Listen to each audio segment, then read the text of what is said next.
Bonjour à toutes et à tous, nous sommes mardi 21 avril, il est 11 heures, l'heure de nous retrouver sur notre petite île pour notre rendez-vous avec Omer et Sylvain Tesson. Voilà, c'est le moment de partir, de repartir en voyage vers la Grèce antique pour nous faire réfléchir à aujourd'hui. Voilà, on prend un peu de recul sur ce qui se passe aujourd'hui et on va interroger une œuvre géniale, deux œuvres géniales, l'Iliade et l'Odyssée avec Sylvain Tesson. Un été avec Homère, épisode 5. Aujourd'hui, on va partir sur l'Odyssée. L'Odyssée, l'ordre des anciens jours. Le chant du retour. La construction de l'Odyssée n'est ni linéaire ni chronologique. Elle est moderne, dirait-on aujourd'hui. Moderne, mot utilisé pour désigner toute chose immuable. Le poème raconte trois événements. Le départ de Télémaque à la recherche de son père, les aventures d'Ulysse revenant à Ithaque après la guerre de Troie, l'arrivée d'Ulysse en son royaume et son combat pour chasser les usurpateurs et restaurer l'ordre des faits. C'est donc le chant du retour au pays, de la remise en place du destin. Le cosmos avait été dérangé par les outrances de l'homme à Troie. Il faut instaurer à nouveau l'harmonie. Ils reviendront, ces dieux que tu pleures toujours. Le temps va ramener l'ordre des anciens jours, écrit Gérard de Nerval dans Delphica. Ô vers à la puissance homérique, revenir en sa patrie, ravauder l'équilibre cosmique en rétablissant l'équilibre privé. Tel est l'objectif de l'Odyssée. En d'autres termes, reciviliser le monde. L'Odyssée est aussi le poème de la rémission écrit 800 ans avant l'évangile du pardon. Ulysse a fauté, il paiera pour les hommes qui se sont déchaînés. Le voyage est rachat, dit Homère. Les dieux se mettront sur la route du fautif pour lui imposer leurs épreuves. Mais certains interviendront afin de l'aider à les surmonter. Là se cache l'ambiguïté des dieux antiques. Ils sont juges et partis. Eh oui, Eutyphron. Ils disposent les embûches et offrent le secours pour en triompher. L'Iliade était le thème musical de la malédiction des hommes. Les chiennes de l'âme étaient lâchées sur le champ de bataille. L'Odyssée est le livre d'heures d'un homme qui échappe à la frénésie collective et cherche à renouer avec sa condition de mortel, libre et digne. Dernier axe de l'Odyssée, la constance d'âme. Le principal danger consiste à oublier son but, à se déprendre de soi-même, à ne plus poursuivre le sens de sa vie. Se renier, indignité suprême. Le conseil des dieux. Le récit des aventures maritimes commence au champ neuf, devant l'assemblée des Phéaciens insulaires pacifiques. Ils ont recueilli Ulysse, échoué sur leur rivage. Plus tard, on assistera à la reconquête du royaume spolié. Auparavant, s'architecture la longue introduction où alternent les conversations des dieux statuant sur le sort des hommes et les aventures de Télémaque. Quelle construction étrange! Que de flashbacks, dirait-on, si l'on usait de langue barbare. Que d'inversions et de récits dans le récit. Ulysse commence l'évocation de ses péripéties après avoir entendu un Aède parler de lui pendant le banquet phéacien.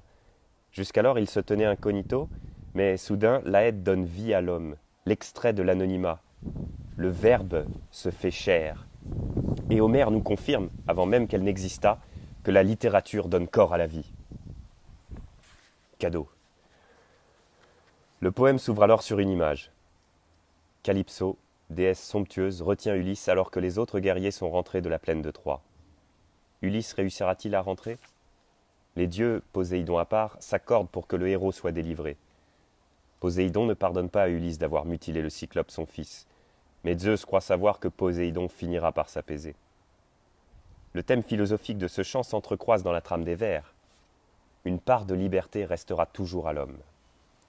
Il peut se racheter, même après s'être commis. Les dieux ne sont pas contre les hommes, du moins pas toujours, et l'homme conserve une latitude dans le destin que les immortels tracent pour lui. Avec l'autorisation de Zeus, Athéna vole à Ithaque pour trouver Télémaque et lui annoncer que son père demeure en vie. La déesse enjoint le jeune héritier de partir à la recherche du père. Il faut d'abord calmer les prétendants qui se disputent le trône.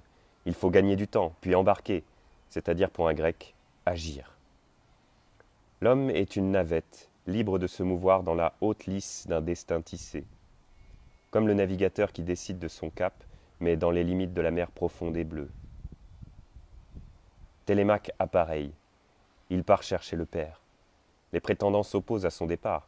Ils multiplieront les vilainies au long du récit. Ils usurpent la place du roi, ils convoitent la reine, ils s'en prennent au fils. Par prétendant, il faut entendre courtisans. Ce sont ces tartuffes, marquis poudrés et brigueurs de cour dont l'histoire connaîtra tant d'avatars. Ils se presseront toujours au seuil du pouvoir de la même manière qu'ils grouillaient au pied de Pénélope, vulgaires, insolents. Ils rampaient au pied du trône d'Ithaque. Leur réincarnation se dispute aujourd'hui les mânes des républiques. Au nom du Fils. Antinos, leader des fourbes, s'illustrera dans la médiocrité d'âme en lançant cette phrase à Télémaque. Citation. « Nous consumerons tes richesses et ton avoir tant qu'elle n'abandonnera pas la conduite que les dieux lui ont inspirée. » Odyssée chant 2, vers 123 à 125. On a retenu de Pénélope la ruse de la tapisserie. Homère signale d'autres de ses vertus. L'intelligence d'une femme et sa solidité d'âme peuvent tenir à distance les chacals. L'Odyssée est le poème de l'intelligence. Qui triomphera? Ulysse et Pénélope, aidés par Athéna, trois génies de l'esprit. Ainsi se dessine la trilogie victorieuse de l'Antiquité. La ruse, la constance et la souveraineté. Télémaque cingle vers son père pendant que le père aspire au retour. Les dieux assistent à ce ravaudage du rideau déchiré. La tapisserie de Pénélope constitue le symbole de la trame en voie de renouement. Pour Ulysse et Télémaque, il s'agit de rabouter le fil de l'ordre filial et seigneurial. Larguons les amarres avec Télémaque. Longtemps on restera sur le pont des bateaux, dans la gifle des embruns, sur la mer vineuse. Triste est le fils qui part chercher son père, lequel se cherche lui-même. L'Odyssée, requiem des hommes perdus. À Pylos, Télémaque rencontre Nestor, ancien combattant de Troie, qui lui fait le récit des combats de la ville. Citation. « Là-bas sont morts les meilleurs d'entre nous. » Et quelques vers plus loin. « Quand nous eûmes pillé la citadelle de Priam, Zeus, hélas, réserva aux Grecs un funeste retour, parce qu'ils n'écoutaient ni la raison ni la justice. C'est ainsi que beaucoup d'entre eux eurent un triste sort par le courroux funeste de l'enfant tout-puissant. » Odyssée chant 3, vers 130 à 135. L'Odyssée. Ainsi donc, lui-même, le vieux Nestor avoue que la démesure a rompu l'équilibre et que les hommes paient leur tapage. Mais au moins tous sont-ils rentrés. Tous, sauf Ulysse. Télémaque rôde. Sa quête fantomatique est l'appel éperdu d'un enfant qui doit trouver son père pour devenir un homme. Athéna lui a dit au chant précédent, citation, « Fais armer le plus beau de vos bateaux à 20 rameurs. Va t'informer de ce père toujours absent. » Et un peu plus loin, « Tu le sais, il ne s'agit plus de te montrer enfant, l'âge en est désormais passé. » Odyssée, chant 1, vers 296-297. On pourrait opposer à l'Édipe de Freud le Télémaque d'Homère, et inventer un nouveau syndrome appuyé sur les retrouvailles au lieu de la rupture. Télémaque ne veut pas tuer le père, ni convoiter la mère.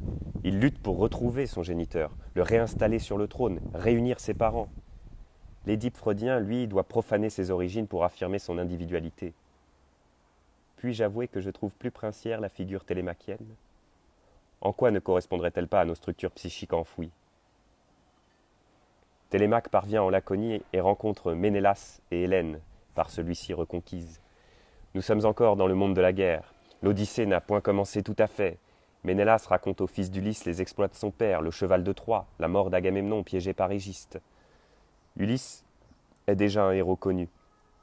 Il alimente les récits, mais il faut parvenir au chant suivant, le 5e, pour le rencontrer enfin en chair et en os. Ulysse tarde. Ulysse se fait attendre. Ulysse s'avance dans le poème comme s'en vont les écrevisses d'Apollinaire. À reculons, à reculons. Prendre la mer, prendre la main. Les dieux se retrouvent à nouveau assemblés et Hermès se voit dépêché chez Calypso pour enjoindre la déesse de libérer Ulysse. Enfin. Humiliée, Calypso obéit à Zeus. Tout juste gémit-elle sur le sort contrarié des grandes amoureuses. Citation. « Vous êtes sans pitié, Dieu plus jaloux que les mortels, qui détestaient voir une déesse avec un homme, ouvertement, quand elle l'a pris pour époux. » Odyssée chant 5, vers 118 à 120. Ulysse est libre, débarrassé de la pire menace possible dans la vie d'un homme après l'oubli de son identité, l'oubli de son dessein. Pour l'heure, il pleure le pays perdu. Citation. Toute la douceur de la vie s'écoulait avec ses larmes. Odyssée chant 5, vers 152 à 153. Fondement de la pensée grecque en général et de l'enseignement homérique en particulier, tous les malheurs de l'homme viennent de n'être pas à sa place, et tout le sens de la vie consiste à rétablir dans son cadre ce qui en a été exilé. Se rouler dans la volupté avec une merveilleuse nymphe ne vaut rien si l'on a été chassé du berceau.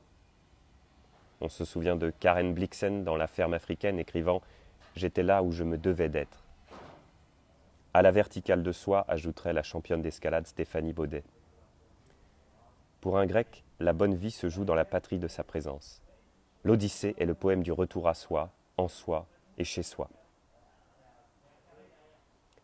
Pourquoi les dieux ont-ils accepté de libérer Ulysse au risque de déchaîner la foudre de Poséidon ? Parce qu'Ulysse apparaît comme le plus intelligent, le plus rusé et le plus généreux des hommes. Parce que les prétendants le pillent et que les dieux se trouvent lassés du chaos. Les ravages de Troie appartiennent à l'histoire. À présent, tout l'Olympe aspire à la paix. Il y a eu trop de folie, de fièvre. Ulysse part et nous assistons au premier naufrage d'une série de catastrophes. L'Odyssée est le pire manuel de navigation jamais publié dans l'histoire de l'humanité. Ulysse échoue chez les Phéaciens, peuple de passeurs se chargeant d'assurer le trait d'union entre hommes et dieux. Des hommes navettes. Ils vivent dans la félicité, flottent dans l'entre-deux. Athéna se tient aux commandes pour tirer d'affaire Ulysse naufragé. La déesse aux yeux de chouette trame la rencontre burlesque avec Nausicaa, fille du roi phéacien Alcinoos. Ulysse se cache dans les buissons, à moitié nu. Il effarouche les suivantes de Nausicaa, qui s'égaillent comme les oies blanches d'un couvent catholique. Mais il séduit Nausicaa parce qu'il lui déroule un beau discours. Les paroles séduisent, rappelle Homère. Paroles, paroles. Les hommes disgracieux le savent. Gainsbourg avait lu Homère. De même qu'un discours pouvait renverser le combat à Troie, de même le discours sauve Ulysse naufragé. Ulysse est conduit au palais du roi qui lui promet son aide. On lui affrètera un bateau et on l'aidera au retour. Alcinoos fait préparer à la fois un navire et un festin pour son hôte sans savoir qui il est. Ainsi accueillait-on les réfugiés de la Méditerranée dans le monde antique. Dans les temps homériques, l'étranger était singulier et fort rare. Le troubadour du banquet chante la querelle d'Achille et d'Ulysse. Tiens, la querelle d'Achille et d'Ulysse ? Cet épisode n'est pas présent dans l'Iliade, mais constitue un passage crucial de l'Odyssée, car Ulysse, écoutant l'Aède, s'aperçoit qu'il est entré dans l'histoire. La mémoire lui concède sa part d'éternité. Ulysse avait manqué de perdre tout ressort chez Calypso. Ici, il possède la certitude d'être devenu quelque chose après avoir failli ne plus être quelqu'un. Le ménestrel raconte alors l'épisode du cheval de Troie. Ulysse, initiateur de cette ruse de guerre, point mentionné dans l'Iliade, ne peut retenir ses larmes, trahissant son identité. Si cet homme pleure en entendant ce récit, c'est qu'il en est le protagoniste. Dis-moi quand tu sanglotes, je te dirai qui tu es. Homère livre une clé bouleversante. Notre identité se tiendrait dans nos larmes. Nous sommes les enfants de nos chagrins. Nous avons découvert Ulysse en larmes chez Calypso. Nous découvrons Ulysse en larmes quand il s'affirme à lui-même. Nous le retrouverons pleurant dans le giron de Pénélope. Cela renifle diablement dans l'Odyssée. Homère signale que la vie ne se résume pas à une collection de jouissances, mais impose une lutte dont nous allons à présent énumérer les épisodes. Tout se conquiert, rien n'est acquis à l'homme, rien ne saurait universellement lui revenir. Démasqué, Ulysse se dévoile au roi des Phéaciens.